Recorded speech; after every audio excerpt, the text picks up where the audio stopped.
حضرت علی رضی اللہ تعالیٰ عنہ سے روایت ہے کہ رسول اکرم صلی اللہ علیہ وسلم نے فرمایا 7 قسم کے لوگ ایسے ہیں جنہیں تم قبر میں دفن کرو گے تو ان کا رخ قبلہ سے پھیر دیا جائے گا۔ صحابہ اکرام کی طرف سے عرض کیا گیا یا رسول اللہ صلی اللہ علیہ وسلم یہ کون لوگ ہیں جن کا رخ قبلہ سے پھیر دیا جائے گا؟ تو حضور اکرم صلی اللہ علیہ وسلم نے فرمایا نمبر 1 شراب پینے والا، شراب پلانے والا، شراب بیچنے والا، شراب خریدنے والا یا شراب کو منتقل کرنے والا۔ ان سب پر اللہ کے رسول صلی اللہ علیہ وسلم نے لعنت بھیجی ہے۔ ایک اور روایت میں ہے کہ شراب پینے والا بت پوجنے والے کی طرح ہے، شرابی جب تو اسے مرتے وقت کلمہ نصیب نہیں ہوتا، اور دوسرا یہ کہ اس کا قبلہ سے رخ بھی پھیر دیا جاتا ہے۔ نمبر 2 ذخیرہ اندوزی کرنے والا۔ ذخیرہ اندوزی انسانوں کی خوراک اور جانوروں کے چارے وغیرہ کو کہتے ہیں، شریعت نے منع فرمایا ہے۔ حضور اکرم صلی اللہ علیہ وسلم نے ارشاد فرمایا جس شخص نے 40 دن تک ذخیرہ اندوزی کی اللہ تعالیٰ اسے 40,000 سال تک جہنم کی آگ میں جلائے گا۔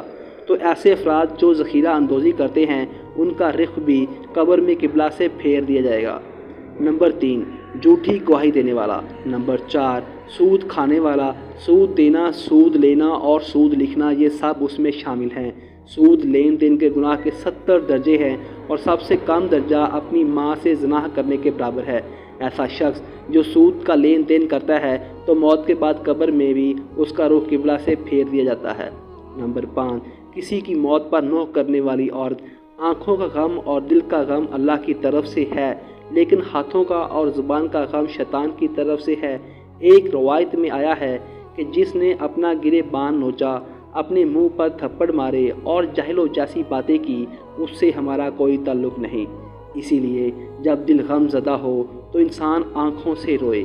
اس سے شریعت نے منع نہیں کیا، لیکن وغیلہ کرنا اور الٹی سیدھی بک بک کرنا یہ کفریہ کلمات ہیں۔ اسی لیے فرمایا نوح کرنے والی عورت جب قبر میں دفن ہوگی تو اس کا رخ قبلہ سے پھیر دیا جائے گا۔ نمبر 6 جو شخص نماز تو پڑھتا ہے مگر جماعت کے ساتھ نہیں پڑھتا، ایسے شخص کا چہرہ بھی قبر میں قبلہ کی طرف سے پھیر دیا جائے گا۔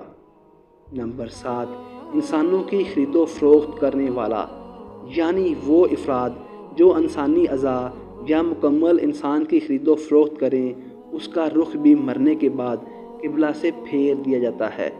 ایک اور روایت میں ہے کہ ہم بستری کے دوران اپنی بیوی سے لواطت کرنے والے کا چہرہ بھی قبلہ سے پھیر دیا جائے گا۔ اللہ پاک ہمیں ان تمام گناہوں سے بچنے کی توفیق عطا فرمائے، آمین۔